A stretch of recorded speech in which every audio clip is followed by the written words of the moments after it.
Greetings to one and all in the matchless name of our Lord and Savior Jesus Christ. You are now listening to Dr. John Goldinge, who is taking a series of lecture on the book of Psalms entitled Heeding to the Shepherd's Voice. In the last session, we learnt about the relation between the Psalms and the believers, wherein we saw that Psalms were given to the Israelites in order to teach them how to pray. And the very same applies to us as well. In today's lecture, we are going to deal with the topic of Praise Psalms. We pray that our time together will be a blessed time of unlearning and learning. हमारे प्रभु और उद्धारकर्ता यीशु मसीह के आजोड़ नाम में हम आप सभी का अभिवादन करते हैं। अभी आप डॉक्टर जॉन गोल्डनगे को सुन रहे हैं, जो चरवाहे की आवाज़ की ओर ध्यान देना की व्याख्यान माला में हमारी अगुवाई कर रहे हैं। पिछले व्याख्यान में हमने भजन संहिता और विश्वासियों के बीच में क्या संबंध है ये सीखा था, और उसमें हमने ये देखा कि इस्राएली लोगों को भजन संहिता की पुस्तक उनको प्रार्थना कैसे करनी है ये सिखाने के लिए दी गई थी, और ये बात आज के समय में हमारे लिए भी उतनी ही सच है। आज के व्याख्यान में हम जिस विषय पर मनन करने वाले हैं वो है स्तुति गीत। हम प्रार्थना करते हैं कि हमारा यहाँ सीखने का समय आशीषित रहेगा। परमेश्वर आप सभी को बहुतायत से आशीष दें। In the first of three lectures, we're going to look at praise psalms. और इन सेशनों के अंदर सबसे पहले हम स्तुति के गीत के अंदर हम देखना चाहते हैं। Here's a typical, simple example of praise from Psalm 100. और यहाँ पर स्तुति के गीत का एक बहुत ही अच्छा उदाहरण हमारे सामने है, भजन संहिता 100। In the version of Psalm 100 that I'm going to read to you, and in all the other examples of the Psalms that we'll be looking at and other texts, it's my own translation that I'm using. और यहाँ पर जिन भी भजन संहिताओं के अनुवादों को हम सीखने वाले हैं, उन अनुवादों का मैंने खुद अनुवाद किया है हिब्रू में से, उन अनुवादों का हम उपयोग करेंगे। So if you don't recognize the translation, that's why. और यदि आप इस अनुवादों को अगर आप पहचान ना सके तो ये इसका कारण है। So here's Psalm 100. Shout for Yahweh all the earth, serve Yahweh with joy, come before him with resounding. Acknowledge that Yahweh is God, he made us and we are his people and the sheepy pastures. Come into his gates with a thank offering, into his courts with praise. Honor him, worship his name, because Yahweh is good, his commitment lasts forever, his truthfulness to all generations. हे सारे पृथ्वी के लोगों, यहोवा का जय जयकार करो, आनंद से यहोवा की आराधना करो, जय जयकार के साथ उसके सम्मुख आओ। निश्चय जानो कि यहोवा ही परमेश्वर है, उसी ने हमें बनाया और हम उसी के हैं। हम उसकी प्रजा और उसकी चराई के भेड़े हैं। उसके फाटकों से धन्यवाद और उनके आंगनों से स्तुति करते हुए प्रवेश करो। उसका धन्यवाद करो और उसके नाम को धन्य कहो, क्योंकि यहोवा भला है, उसकी करुणा सदा के लिए है और उसकी सच्चाई पीढ़ी से पीढ़ी तक बनी रहती है। Now, when Gunkel looked at the hymns of praise in the Psalms, he noticed that typically they have two parts. और जब गुंकल ने इस बात पर ध्यान दिया इन स्तुति के गीतों के ऊपर, तो उसने इस बात को बताया कि इन गीतों के अंदर दो भाग होते हैं मुख्य तौर पे। There's a challenge to praise or an invitation to praise, shout, serve, come, honor, worship. सबसे पहले तो इन स्तुति के गीतों के अंदर चुनौती का एक न्योता होता है, जिसके अंदर वो कहता है कि आओ, चिल्लाओ, पुकारो, सेवा करो, या फिर मान दो, या फिर आराधना करो। And then there are the reasons. God made us, we belong to him, he is God, his commitment lasts forever, and so on. और फिर दूसरा कि इनके पीछे के कारणों को वहां पर बताया गया कि परमेश्वर ने हमें बनाया है, हम उनके हैं, वो परमेश्वर है, उनके जो समर्पण है वो हमेशा रहता है, और अलग-अलग बात है। The reasons comprise the actual contents of the praise. और इन कारणों से दरअसल में इन गीतों का मूल सब तत्व है। Psalm 100 goes through that sequence twice. Challenge, then reasons, then more challenge, then more reasons. और भजन संहिता 100 के अंदर ये जो पूरी प्रथा है वो दो बार होती है। चुनौती, फिर कारण, फिर और चुनौती, फिर और कारण। It's as if saying it once can't be enough. ये तो शायद ऐसे कहना होगा कि एक बार काफी नहीं था, दूसरी बार करना ही था।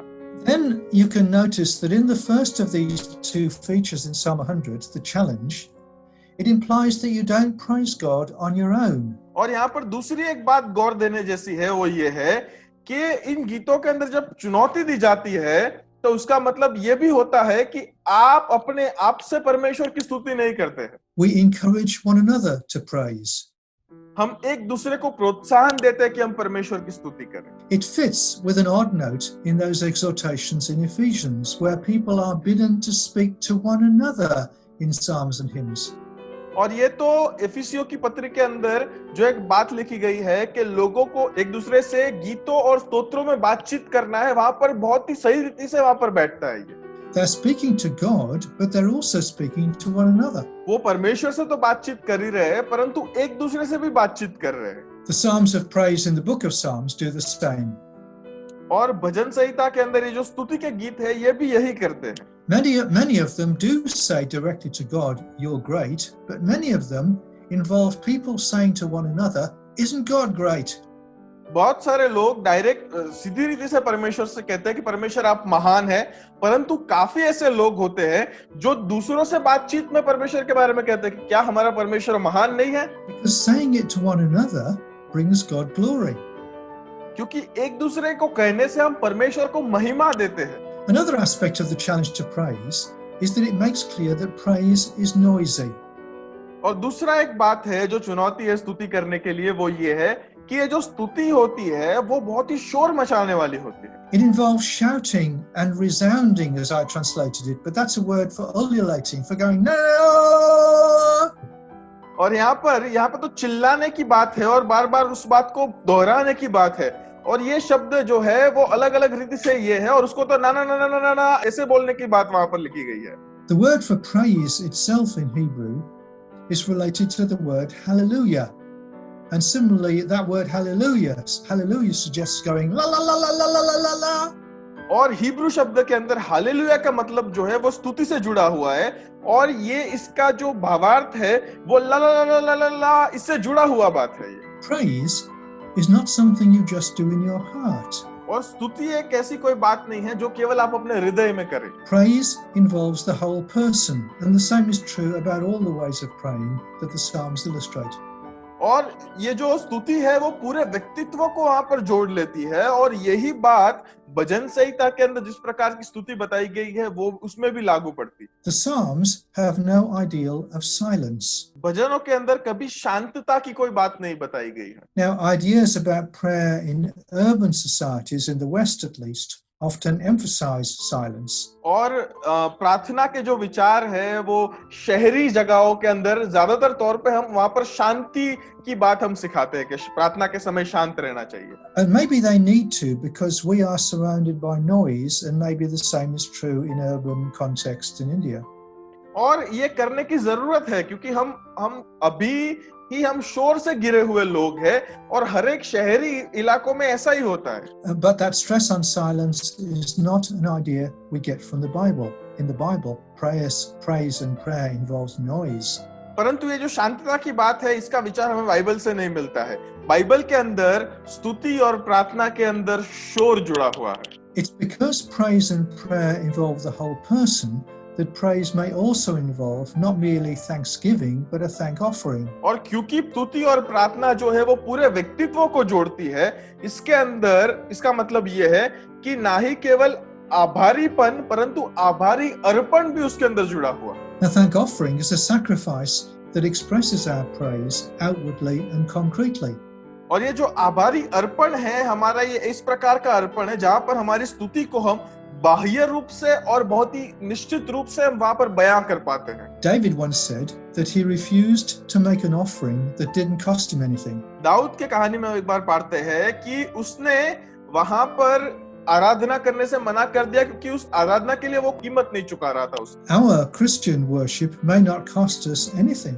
और हमारी मसीह आराधना भी शायद हमें उसके लिए कोई कीमत ना चुकानी पड़े। Indeed, for us the question may be more, what does our worship give us? What do we get out of it? तो शायद हमारे लिए तो ये प्रश्न खड़ा हो जाए कि उस आराधना से हमें क्या मिलेगा या फिर उससे मुझे क्या लाभ होगा। The Psalms wouldn't think that kind of praise was worship at all. They'd think it was more like self-indulgence. और भजन संहिता के अंदर उस प्रकार की आराधना बिल्कुल भी मान्य नहीं थी, तो एक प्रकार के स्वभोग के समान था। One feature of the content of the praise in Psalm 100 is that God is our maker. और एक और बात जो है भजन संहिता के अंदर, भजन संहिता 100 के अंदर जो हमें बताई गई है स्तुति गीत के अंदर, कि परमेश्वर हमारा रचयिता है And also, God is our shepherd. और परमेश्वर जो है हमारा चरवाहा भी है। The praise relates to God's commitment and to God's truthfulness. और ये जो स्तुति है ये परमेश्वर के समर्पण की और परमेश्वर की सच्चाई की दिशा हमें दिखाती है। And it relates to the fact that Yahweh is God. और हमें ये बात से भी जोड़ती है, ये सच्चाई से भी जोड़ती है कि यहोवा परमेश्वर है। Yahweh is the particular name of the God of Israel. और यहोवा जो है वो इजराइल के परमेश्वर का व्यक्तिगत नाम है। In English translations, it's usually changed into the word the Lord. और अंग्रेजी भाषांतरों के अंदर इसको द लॉर्ड मतलब कि प्रभु शब्द से अनुवाद किया जाता है इसका। But that translation of mine that I read to you left the name Yahweh as it was in the psalm. परंतु जो मैंने अनुवाद आपके सामने पढ़ा उसके अंदर यहोवा को यहोवा कह के ही बुलाया गया है इस भजन के अंदर। God revealed his name to the Israelites and invited them to speak to him by name. परमेश्वर ने अपना नाम इजरायली लोगों को प्रकट किया और उनको न्योता दिया कि वो उनके साथ उनके नाम से बात करें। It was an aspect of the personal relationship they had with God. और ये तो उनका जो परमेश्वर के साथ का जो व्यक्तिगत संबंध था इसका एक जुड़ना था। But them having that relationship with Yahweh didn't mean that they were the only ones that God was interested in. और यहाँ पर इजरायलियों का जो परमेश्वर के साथ व्यक्तिगत संबंध था इसका मतलब ये नहीं था कि परमेश्वर को केवल उनमें ही रस था या फिर परमेश्वर केवल उनको ही बचाना चाहते थे। Yahweh wasn't just God for the Israelites. या परमेश्वर यहोवा जो था वो केवल इजरायलियों का परमेश्वर नहीं था। Yahweh was God, full stop, period. और यहोवा जो है वो तो परमेश्वर था, हर समयों का परमेश्वर था। That's why the psalm begins by inviting all the earth to worship Yahweh. Yahweh is God. और इसीलिए ये भजन जो है वो पूरी पृथ्वी के लोगों को आराधना करने के लिए, यहोवा की आराधना करने के लिए न्योता देता है। यहोवा ही परमेश्वर है।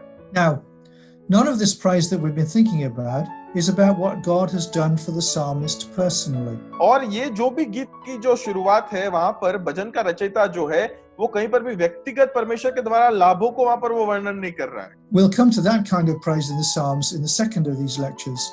But it's worth noting that there are these psalms of praise that focus on who God is. और यहाँ पर इस प्रकार के भजनों के पार हम दूसरे सेशन के अंदर आएंगे, परंतु ये बहुत ही नोंदपात्र बात है कि इस बात पर ये लोग ध्यान दे रहे हैं, गौर कर रहे हैं कि परमेश्वर कौन है। They focus on how God created us and on the way God has consistently related to his people. और वो इस बात पर गौर कर रहे हैं कि परमेश्वर ने किस प्रकार हमें बनाया है और परमेश्वर किस तरह से हमेशा अपने लोगों से जुड़े रहते हैं। It's another way in which they pull us away from talking about ourselves. और ये एक और रीत है जिनसे ये भजन जो है हमारे खुद के बारे में बात करने से हमें दूर खींचता है। When I praise God, I get myself out of the picture. जब मैं परमेश्वर की स्तुति करता हूँ तब मैं अपने आप को उस दृश्य में से बाहर निकाल देता हूँ। So that's the first type of psalm, what Gunkel called hymns, which were psalms of praise. और ये पहला भजन का प्रकार था जिनको गुंकल ने गीत स्तोत्रों के समान उनको गिना।